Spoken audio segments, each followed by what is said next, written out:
নমস্কার বন্ধুরা, আরও একটা নতুন রেসিপির ভিডিওতে আপনাদের সবাইকে স্বাগত।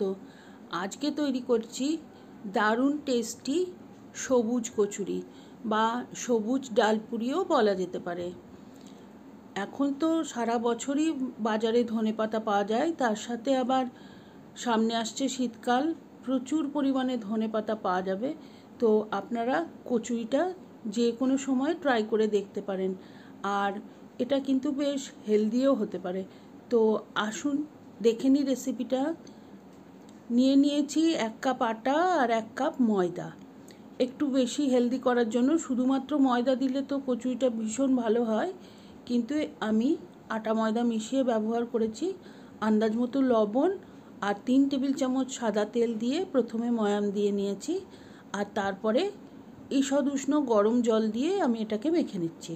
হালকা গরম জল দেওয়ার কারণে এই কচুরি বা লুচি ভীষণ নরম হবে, আর ভালোভাবে তেল দিয়ে ময়াম দেওয়ার জন্য এটা কিন্তু খাস্তাও হবে। প্রায় 4-5 মিনিট ধরে খুব ভালো করে ময়দাটা ঠেসে নেওয়ার পরে এখন উপরে তেল লাগিয়ে আমি এটা আধা ঘন্টা রেস্ট করতে রেখে দেবো। আর ততক্ষণ পুরটা বানিয়ে নিচ্ছি। ছোলার ডাল আগে 4 ঘন্টা ভিজিয়ে রেখেছিলাম, আর এখন আমি প্রেসার কুকারে একটা হুইসেল দিয়ে নিয়েছি, সামান্য সেদ্ধ হয়ে গেছে।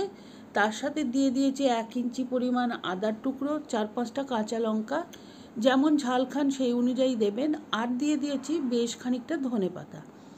এখানে যদি আমি হাফ কাপ ছোলার ডাল নিয়ে থাকি তাহলে প্রায় 1 কাপ ধনেপাতার কুচি আমি এর মধ্যে দিয়েছি। ধনেপাতাটা বেশি করে দিলে এই কচুরির টেস্টটা বেশি ভালো হয়। আর এখন আমি কড়াইতে সাদা তেল গরম করে ফোড়ন দিয়েছি 1/2 চা চামচ হিং। হিংটা ভীষণ ভালো লাগে এই কচুরির মধ্যে, তো পারলে অবশ্যই দেবেন। আর তারপরে আমি এখন দিয়ে দিয়েছি ওই ডাল আর ধনেপাতার যে বাটাটা বানিয়েছিলাম সেটা। আর দুবারে বেটেছি আমি, সেই জন্যে আপনারা দেখতে পাচ্ছেন কালারের একটু তফাৎ হয়েছে। তো এখন আন্দাজ মতো লবণ দিয়ে আমি এটাকে ভালোভাবে ভেজে নেব। আর ডালটা সেদ্ধ করার সময় কিন্তু আমি কোনো লবণ দিইনি। আর এখন একে একে মশলাগুলো যোগ করব। দিয়ে দিয়েছি 1 চা চামচ মতো চিলি ফ্লেক্স। আপনারা চাইলে এখানে লঙ্কা গুঁড়োও দিতে পারেন বা না দিলেও ক্ষতি নেই। আর দিয়ে দিচ্ছি প্রায় 2 চা চামচ ভাজা মশলা। এই ভাজা মশলাটা আমি আমার চ্যানেলে বিভিন্ন রান্নায় ব্যবহার করে থাকি। আমি বলে দিচ্ছি, 1 চা চামচ জিরে, 2 চা চামচ ধনে, 1/2 চা চামচ মৌরি, 2টো শুকনো লঙ্কা, 1টা গোটা এলাচ, 4টে লবঙ্গ আর 1 ইঞ্চি দারচিনির টুকরো কড়াইতে ভালো করে ড্রাই রোস্ট করে নিয়ে গুঁড়ো করে নিয়েছিলাম। আর এখন দেখুন এই ডালের মিশ্রণটা বেশ শুকনো শুকনো হয়ে কড়াই থেকে উঠে আসছে। তো আমি গ্যাসটা অফ করে দিয়েছি আর ওই মিশ্রণটাকে ঠান্ডা হতে দেব। আর এর মধ্যে আমি যে ময়দাটা মেখে রেখেছিলাম সেটা আধা ঘন্টারও বেশি হয়ে গেছে। ভালো করে আরও একবার ঠেসে নিয়ে আমি এখন লেচিগুলো কেটে নেব।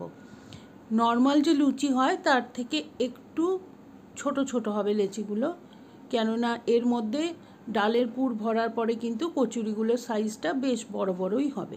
সবগুলো লেচি তৈরি করে নিয়েছি। আর ডালের যে পুরটা সেটার থেকেও কিন্তু আমি ছোট ছোট গোল তৈরি করে নিয়েছি। আর মোটামুটি যেই রকম সাইজের লেচি তৈরি করেছি ময়দার, সেই রকমই ডালের পুরটাও তৈরি করে নিয়েছি। আপনারা চাইলে ডালের পুরের পরিমাণটা কমিয়ে দিতে পারেন, যদি এই পুরটা ভরতে অসুবিধে হয় তাহলে কমিয়ে নেবেন। এখন আমি খুব ভালো করে লেচির থেকে একটা বাটির মতো তৈরি করে পুরটা ভরে ভালোভাবে সিল করে দিয়েছি। এই কাজটা কিন্তু একটু ধৈর্য ধরে করতে হবে, না হলে পরে বেলার সময় পুরগুলো বেরিয়ে যেতে পারে। আর আমি দেখুন লেচিগুলো একটু চ্যাপটা চ্যাপটা করে রেখেছি, এতে করে বেলার সময় খুব সুবিধে হয় আর পুরটা বেরিয়ে যায় না। সবগুলো লেচি তৈরি করে নেওয়ার পরে আমি কড়াইতে বসিয়ে দিয়েছি সাদা তেল গরম হতে। আর একটুখানি তেল লাগিয়ে নিয়ে আমি কচুরিগুলো খুব সাবধানে বেলে নেব। খুব বেশি চাপ দেওয়া যাবে না, তাহলে কিন্তু পুরটা ফেটে বেরিয়ে আসতে পারে, কেননা পুরটা অনেকটা বেশি বেশি রয়েছে। এখন তেলটা গরম হয়ে গেছে, একটা করে কচুরি দেব। আর সামান্য সময় অপেক্ষা করার পরে একটু হাতা দিয়ে আপনারা চেপেও দিতে পারেন, কচুরিগুলো সবই বলের মতো ফুলে উঠবে। দুই দিকটা একটু ভালোভাবে ভেজে নিয়ে তেল ঝরিয়ে তুলে নেব। আর এইভাবে করে সমস্ত কচুরিগুলো আমি ভেজে নেব। যদি আপনার ময়দা মাখা ঠিক হয়ে থাকে এবং ঠিকভাবে পুরটা বানানো হয়ে থাকে, তাহলে প্রত্যেকটা কচুরি কিন্তু এইভাবে বলের মতো ফুলবে আর অসাধারণ টেস্ট হয়। বাড়িতে একবার অবশ্যই বানিয়ে দেখবেন। আর এই কচুরি খাওয়ার জন্য কোনো রকম কোনো তরকারির প্রয়োজন নেই। আচার, চাটনি বা যে কোনো সস দিয়ে আপনারা সার্ভ করতে পারেন। তো বাড়িতে অবশ্যই ট্রাই করবেন। কমেন্ট করে জানাবেন কেমন লাগলো। রেসিপি বানালে ছবি শেয়ার করতে পারেন আমার ফেসবুক পেজে। আর রেসিপিটা ভালো লাগলে please like, share and subscribe.